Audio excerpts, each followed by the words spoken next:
Namaste. This is a brief explanation about Kundalini and the 7 major chakra system. The divine feminine essence is the Shakti, and when we're speaking affectionately to her, it's the Mata, Mother, Mata Shakti. Prana is life force. Shakti is the consciousness of that life force. So when we are working with prana in the body and Shakti is doing her work, we call that the prana Shakti. Now, there's a particular aspect of the prana Shakti that resides in one of the major rivers of energy in the body. So remember, there's thousands of rivers of energy in the body. Those are called nadis. Another language uses the word meridians. Nadi is the Sanskrit word. Then there's thousands of pools of collected energy. Those are the chakras or chakras. The major meridian that starts at the base of the spine and moves up through the top of the head is called the Sushumna, and I love the name of this one. It roughly translates into sweet thought, and I enjoy imagining that center channel of our body is like a fluid river of sweet golden honey, and that is our true essence, and that we cover that up with lifetimes of stories and untruths and pain and blocks. But beneath all that darkness is golden light, and that's us.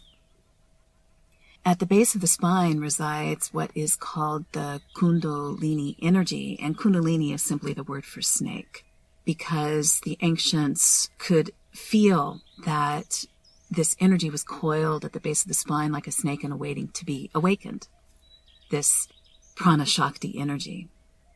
And so let me describe the 7 major chakras first, and then I'll describe Kundalini a little bit more. So the 7 major chakras are more of a recent exploration of the energy body, and it's more Western than what's really explored in the East.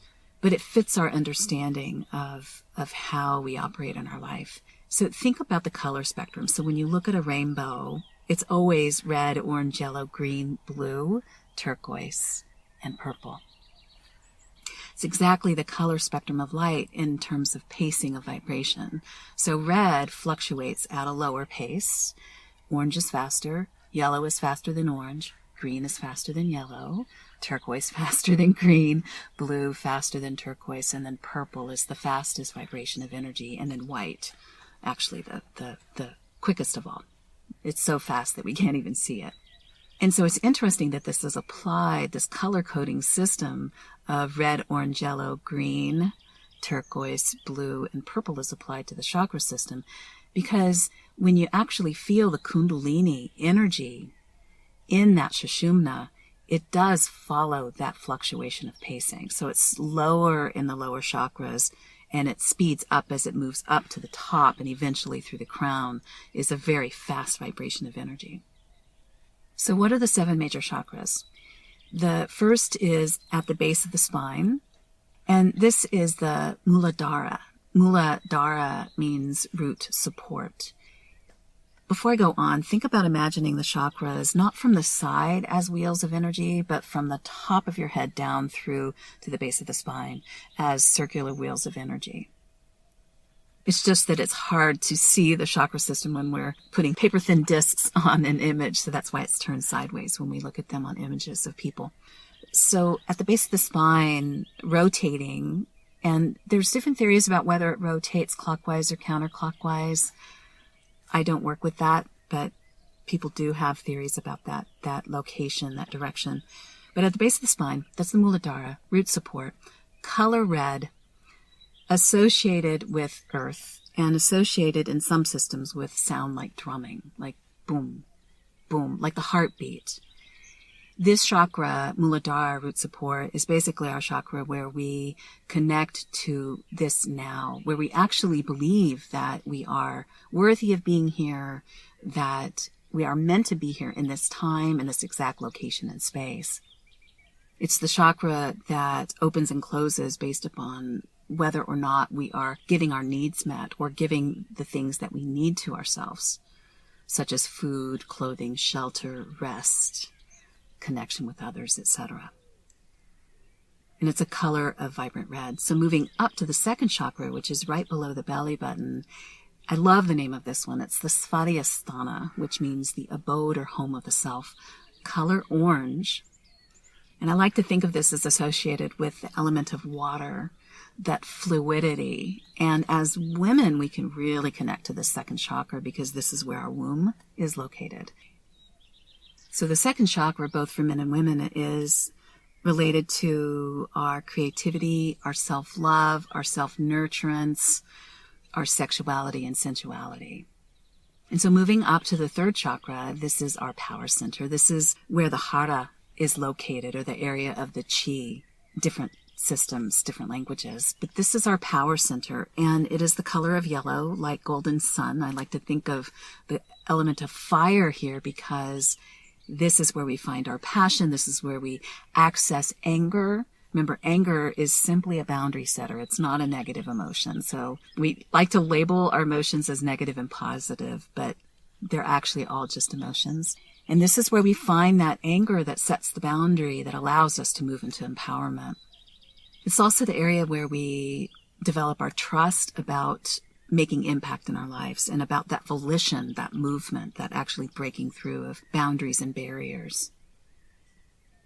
And so moving up to the heart chakra, I also love the name for this one. Oh, by the way, the third chakra is Manipura, which means city of jewels. And then moving up to the heart chakra, the Anahata. Rilke said, "What is the inner, if not internalized sky, hurled through with birds and filled with the winds of homecoming?" And I hold that just brief little poem of his when I think about the Anahata, that this is the area of innocence and spaciousness and openness. And this is the area where we have our connection to the world in terms of our connection to others. It's where we give and receive love. And it is the color green. Think of it as the element of air. And it is really connected to our belief that love is safe. It's safe to love and receive love. So move up to the throat, and this is the Vethshuddha, and that Sanskrit word roughly means poison and wheel, and it doesn't mean it's a poison wheel. It just means that this is the area where there's either the purity, sweetness, or there's the poison that we put out into the world with our voice, with our actions. So the throat chakra, of the color of turquoise, by the way, is not only about voice. It's a really powerful center of energy in that many believe, and if you look at some diagrams, even some of the really ancient diagrams, if you ever get to visit Thailand and you look at their drawings that are on the wall of the meridians of energy, or the nadis of energy that they worked with a long time ago, that these meridians often cross right at the throat. And what this is indicating is that the mundane, in terms of the worldly movement of the base chakras, connects and integrates at that throat area, and then we move up into the spiritual aspirations and movement of our purpose in life through the higher chakras, the higher two chakras. So it's pretty powerful stuff there, right at that throat. And one of the systems I like that uses the elements of sound, it's not an element of nature, but it is a sound in nature, which is crickets. It's very sweet, that voice of crickets. Moving into the third eye, this is the Ajna chakra, and it is the color of cobalt blue. The Ajna means control center. It's called the control center because how we perceive the world is how we operate in it. So it's really about our perceptions, our thoughts, how we deal with our emotions. It's where we hold our stories. It's also where we have our psychic intuitions. So it's a very important chakra in the development of being able to see the world clearly. And for some of us that have psychic abilities, it can actually be activated in a very different way at a very young age.